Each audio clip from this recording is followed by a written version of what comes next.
Hello my dear learners, बिल्कुल एक नए वीडियो में आप सभी को स्वागत करता हूं। और यह जो वीडियो है क्लास 11 के स्टूडेंट के लिए है। सब्जेक्ट हो रहा है पॉलिटिकल साइंस और चैप्टर हो रहा है 2। और यह चैप्टर 2 का अंतिम वीडियो होगा। यदि आप वेस्ट बंगाल बोर्ड क्लास 11 के स्टूडेंट हैं और सेकेंड सेमेस्टर की तैयारी कर रहे हैं तो ये वीडियो आपके लिए काफ़ी इंपॉर्टेंट है। सबसे अच्छी बात यह है ना कि इस वीडियो में मैं हिंदी और इंग्लिश मीडियम दोनों मीडियम के स्टूडेंट के लिए आपको ये वीडियो बना रहा हूँ। लेकिन मैं हिंदी मीडियम को लेकर चलूँगा, हिंदी वर्सन को लेकर चलूँगा। इंग्लिश मीडियम वाले थोड़ा देख लेंगे, समझ लेंगे। साथ ही साथ इम्पोर्टेंट बात ये बोलूँगा हिंदी मीडियम वालों के लिए कि आप लोग थोड़ा इंग्लिश को भी देखिएगा, ठीक है। कि बहुत अच्छे से ये पीडीएफ को तैयार किया गया है। क्वेश्चन आंसर वाइज ये पीडीएफ है, आप लोग उसे ज़रूर देखिएगा। कि इंग्लिश वर्ड को भी आपको थोड़ा सीखना होगा, अच्छा करना होगा, क्योंकि जब आप हायर स्टडी करने जाइएगा तो इंग्लिश का महत्व काफ़ी अधिक बढ़ जाएगा। आपको करना क्या है, वीडियो को लाइक करना है, कमेंट करके बताना है कि आप वेस्ट बंगाल के किस डिस्ट्रिक्ट से मेरे इस वीडियो को देख रहे हैं। साथ ही साथ यदि आप इसका पीडीएफ चाहते हैं तो वीडियो के डिस्क्रिप्शन में मेरा व्हाट्सअप नंबर दिया गया है, वहां से जुड़कर कुछ टर्म्स एंड कंडीशन पर आपको पीडीएफ भी जरूर प्रोवाइड किया जाएगा।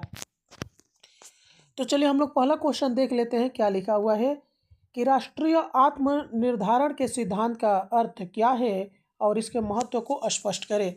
यानी what is the meaning of the principle of national self determination and explain its importance. Answer देख लीजिए इसका। चलिए आंसर, तो राष्ट्रीय आत्मनिर्धारण का सिद्धांत यह अधिकार देता है कि किसी राष्ट्र या लोगों को अपनी राजनीतिक स्थिति निर्धारित करने का अधिकार है। यह सिद्धांत उन समुदायों के लिए महत्वपूर्ण है जो अपने सामाजिक, आर्थिक और सांस्कृतिक विकास को स्वतंत्रता से आगे बढ़ाना चाहते हैं। इसका महत्व इस प्रकार है, देख लीजिए। लोकतांत्रिक सिद्धांत यह लोगों को अपने नेताओं और राजनीतिक प्रणाली का चुनाव करने का अधिकार देता है, जिससे लोकतंत्र को बढ़ावा मिलता है। सांस्कृतिक का संरक्षण, आत्मनिर्धारण अलग अलग सांस्कृतिक पहचानों की रक्षा करता है और उन्हें बढ़ावा देता है। अगला, संघर्ष का समाधान, यानी यह संघर्ष और टकराव को कम कर सकता है क्योंकि यह हाशिए पर मौजूद समूहों को अपनी बात रखने का मौका देता है। अगला, अंतर्राष्ट्रीय कानून, यह अंतर्राष्ट्रीय कानून में मान्यता प्राप्त सिद्धांत है जिससे यह एक वैध दावा बनता है।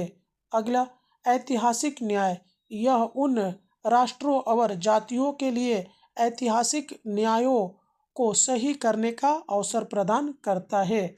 अब इसका इंग्लिश में ट्रांसलेशन यहाँ पे किया गया है। इंग्लिश मीडियम वाले थोड़ा देख लेंगे, समझ लेंगे, हिंदी मीडियम वाले भी जरूर देखेंगे।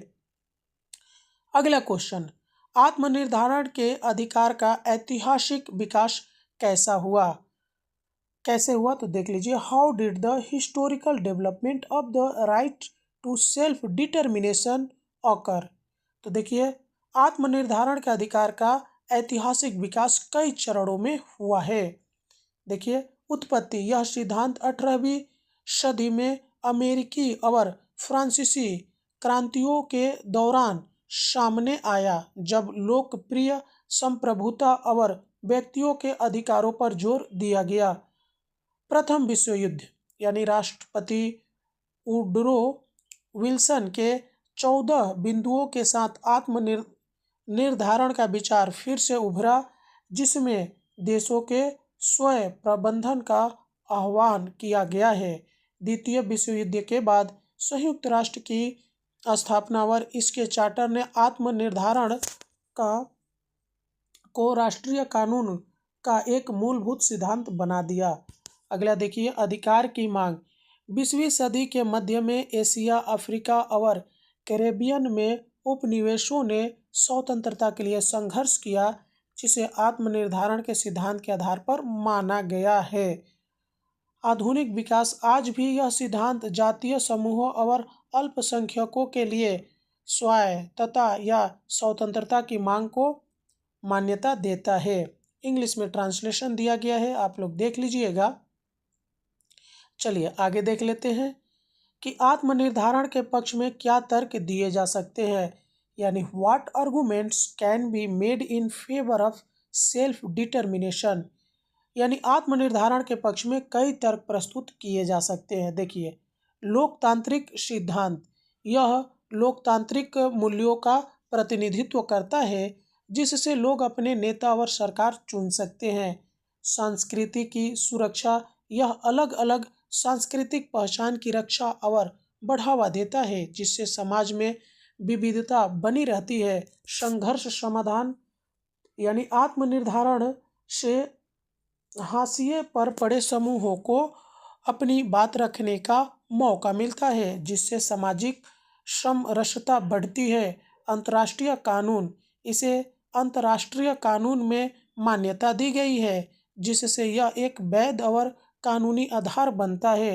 ऐतिहासिक न्याय, यह उन राष्ट्रों और जातियों को अवसर प्रदान करता है जो ऐतिहासिक अन्याय का सामना कर चुके हैं जिससे उन्हें अपनी पहचान पुनः प्राप्त करने का मौका मिलता है। इंग्लिश में ट्रांसलेट किया गया है, आप लोग थोड़ा देख लीजिएगा। ठीक है, अगला क्वेश्चन, आत्मनिर्धारण के खिलाफ क्या तर्क है, यानी what arguments are there against self determination. यानी आत्मनिर्धारण के खिलाफ कुछ महत्वपूर्ण तर्क इस प्रकार है। राज्य की अखंडता, आलोचक तर्क करते हैं कि आत्मनिर्धारण मौजूदा राज्यों की क्षेत्रीय अखंडता को खतरे में डाल सकता है और विखंडन की ओर ले जा सकता है। संघर्ष की संभावना, आत्मनिर्धारण का प्रयास जातीय संघर्ष, नागरिक युद्ध और अस्थिरता का कारण बन सकता है। आर्थिक स्थिरता, नई स्वतंत्रता प्राप्त राज्यों को आर्थिक स्थिरता, शासन संबंधी मुद्दों और अंतर्राष्ट्रीय मान्यता की कमी का सामना करना पड़ सकता है। आगे, अवास्तविक अपेक्षाएं, कुछ का तर्क है कि आत्मनिर्धारण के लिए आकांक्षाएं तुरंत लाभ के आधार पर होती है और शासन की जटिलताओं पर ध्यान नहीं देती है। राजनीतिक नेताओं द्वारा हेरफेर, यह सिद्धांत राष्ट्रीय नेताओं द्वारा व्यक्तिगत लाभ के लिए गलत इस्तेमाल किया जा सकता है जिससे नए बने राज्य के भीतर अल्पसंख्यकों का उत्पीड़न हो सकता है।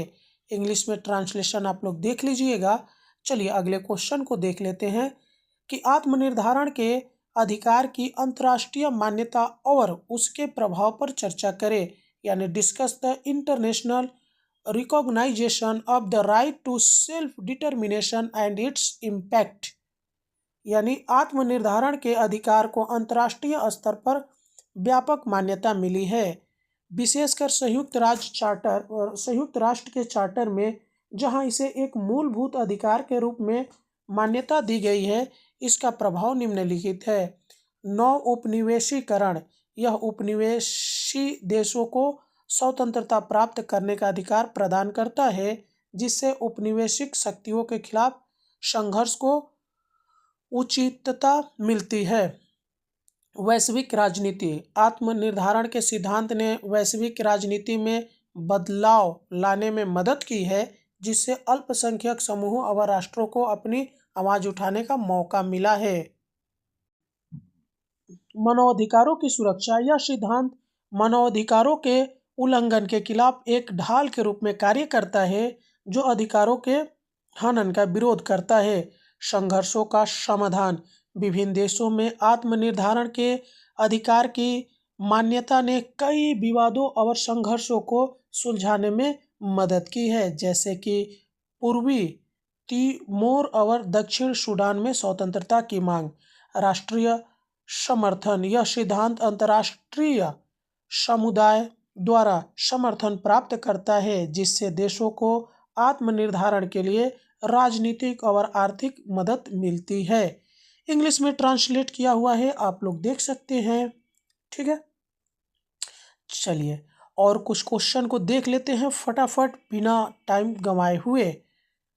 अगला देख लीजिए क्या है कि ये क्वेश्चन इंग्लिश में दिया हुआ है, हिंदी में नहीं है, कि discuss Tagore's critic of narrow nationalism and his vision of cultural nationalism. उत्तर यहाँ पे इंग्लिश में दिया हुआ है, हिंदी में नीचे है कि रविंद्र रविंद्रनाथ टैगोर की संकीर्ण राष्ट्रवाद की आलोचना इस विचार पर केंद्रित है कि जब राष्ट्रवाद को केवल राजनीतिक सीमाओं और शक्ति द्वारा परिभाषित किया जाता है तो यह विभाजन, संघर्ष व राष्ट्रों के बीच एक श्रेष्ठता की भावना को बढ़ावा दे सकता है। उन्होंने चरम राष्ट्रवाद के खतरों के बारे में चेतावनी दी, जो अक्सर आक्रामकता, सैन्यवाद और अन्य के रूप में देखे जाने वाले लोगों का अमानवीकरण कर देती है। टैगोर का मानना था कि ऐसा राष्ट्रवाद साझा मानव मूल्यों को खतरे में डाल सकता है, जो शांतिपूर्ण सह-अस्तित्व के लिए आवश्यक है। यहाँ पे देखिए इंग्लिश ट्रांसलेट आपको दिया गया है, ठीक है। यहाँ पर आप देखिए, इसके बजाय टैगोर ने सांस्कृतिक राष्ट्रवाद के रूप का समर्थन किया है। ये उसी क्वेश्चन के आंसर है जिसे उन्होंने एक राष्ट्र के लोगों द्वारा साझा की गई सामूहिक आत्मा और विरासत के रूप में परिभाषित किया है। उन्होंने तर्क किया कि सांस्कृतिक राष्ट्रवाद साझा भाषा, कला और परंपराओं पर ध्यान केंद्रित करता है, जो राजनीतिक पहचान से परे व्यक्तियों को एकजुट करती है। टैगोर का दृष्टिकोण इस बात पर जोर देता है कि एक सामुदायिक भावना को बढ़ावा देना जो भौगोलिक सीमाओं से परे हो, विभिन्न समूहों के बीच समझ और सहयोग को बढ़ावा देता है। उन्होंने विश्वास किया कि सच्ची राष्ट्रीय पहचान सांस्कृतिक समृद्धि और नैतिक मूल्यों पर आधारित होती है, न कि केवल राजनीतिक संप्रभुता पर। एक समावेशी और साझा मानवता की भावना को बढ़ावा देकर टैगोर ने समाज को ऊंचा उठाने और वैश्विक समुदाय में सकारात्मक योगदान देने वाले राष्ट्रवाद को प्रेरित करने का प्रयास किया है। अगला क्वेश्चन देख लीजिए कि analyse the impact of fascism as ए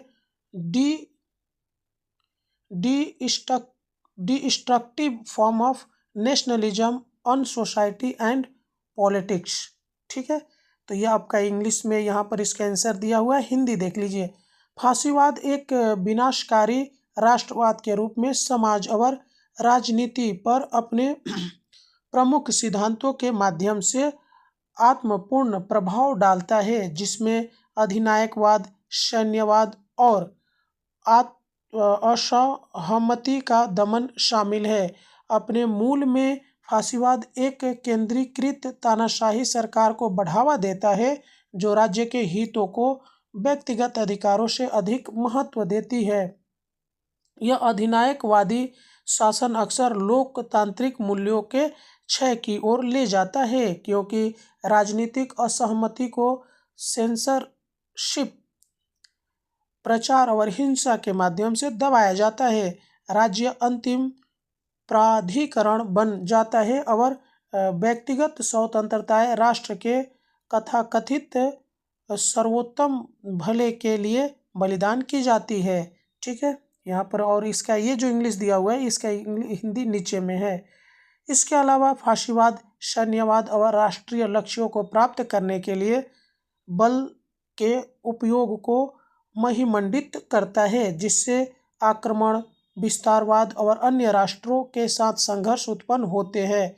ऐतिहासिक उदाहरणों में नाजी जर्मनी और फासीवाद इटली शामिल है, जहां सैन्य महत्वाकांक्षाएं विनाशकारी युद्धों और नरसंहारों का कारण बनी। यह आक्रमण राष्ट्रवाद एक डर और अविश्वास की संस्कृति को पैदा करता है, न केवल बाहरी राष्ट्रों के प्रति बल्कि उन राष्ट्रों के अपने नागरिकों के प्रति भी जिन्हें विद्रोह या देशद्रोही के रूप में देखा जा सकता है। ठीक है,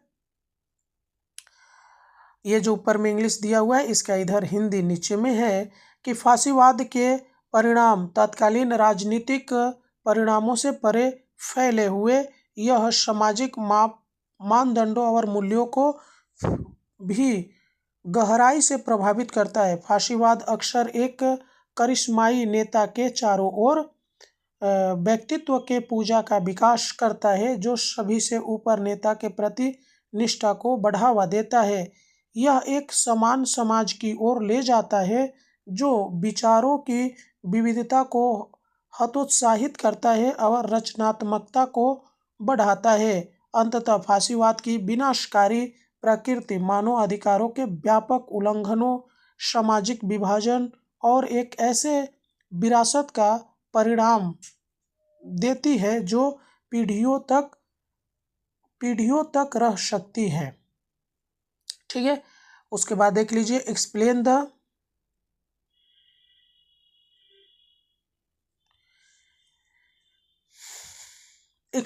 the relationship between nationalism and Tagore's philosophy of universalism.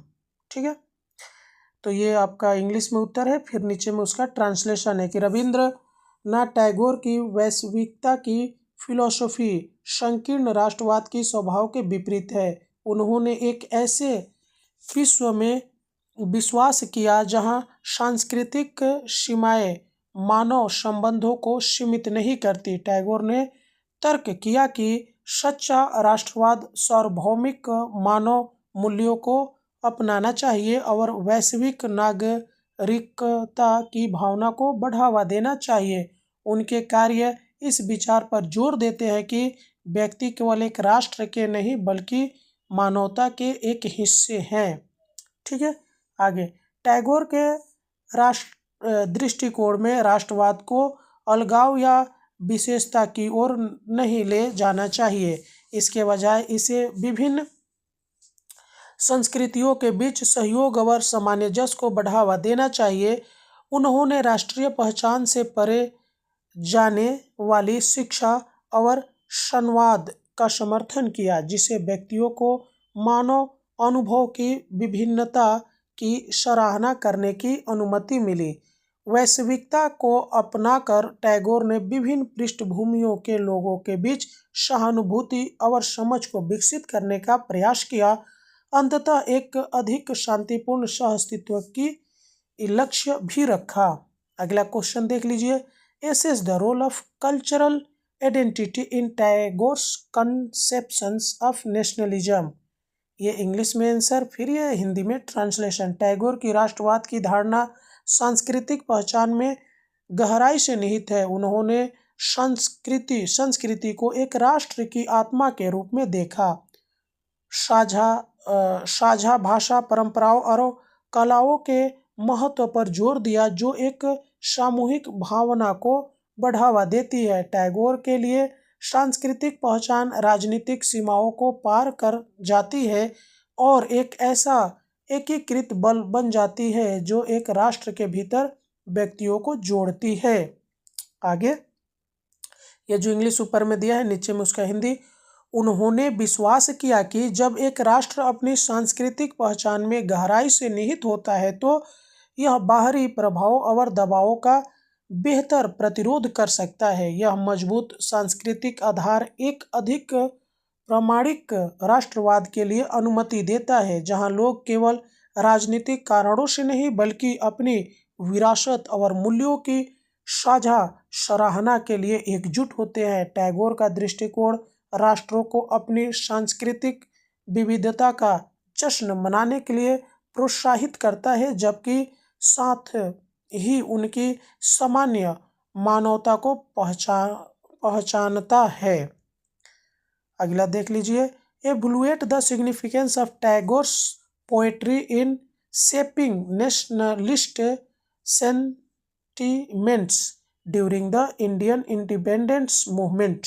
ये इंग्लिश में उत्तर, हिंदी में देख लीजिए, नीचे में ट्रांसलेट किया हुआ है कि रविंद्रनाथ टैगोर की कविता ने भारतीय स्वतंत्रता आंदोलन के दौरान राष्ट्रवादी भावनाओं को आकार देने में महत्वपूर्ण भूमिका निभाई। उनके कार्य भारतीय लोगों की आकांक्षाओं के साथ गूंजते थे। उनकी संघर्षों, आशाओं और स्वतंत्रताओं के सपनों को व्यक्त करते थे। टैगोर की कविता अक्सर एकता, गरिमा और भारत की समृद्ध सांस्कृतिक विरासत जैसे विषयों पर जोर देती थी, जिसने भारतीयों के बीच गर्व और पहचान की भावना को प्रेरित किया। ये इंग्लिश में और देखिए, इसका जो हिंदी में अनुवाद है नीचे। उनकी कविताएं जन जनमानस के लिए एक प्रेरणा बन गए। उन्हें उत्पीड़न का विरोध करने और एक बेहतर भविष्य के लिए प्रयास करने के लिए प्रोत्साहित करती थी। जहां मन बिना डर के है जैसी कृतियां स्वतंत्रता और न्यायपूर्ण समाज की लालसा को समाहित करती है, जो उस समय की भावनाओं के साथ गहराई से गूंजती है। भावनाओं, आध्यात्मिकता और एक एकीकृत भारत के लिए एक दृष्टिकोण को बुनते हुए टैगोर की कविता ने केवल राष्ट्रवादी संवाद में योगदान करती थी, बल्कि स्वतंत्रता के लिए कार्रवाई करने के लिए अगिनत व्यक्तियों को भी प्रेरित करती थी। ठीक है, तो यहीं पे हमारा जो है चैप्टर नंबर 2 है पॉलिटिकल साइंस का कंप्लीट होता है। बहुत जल्द मैं चैप्टर नंबर 3 आपके सामने लेकर आऊँगा। यदि आप यहाँ तक वीडियो देखे हैं और अभी भी आप वीडियो को लाइक नहीं किए हैं, कमेंट नहीं किए हैं, तो ज़रूर कमेंट करिए। चलिए मिलते हैं किसी और वीडियो में, तब तक के लिए जय हिंद।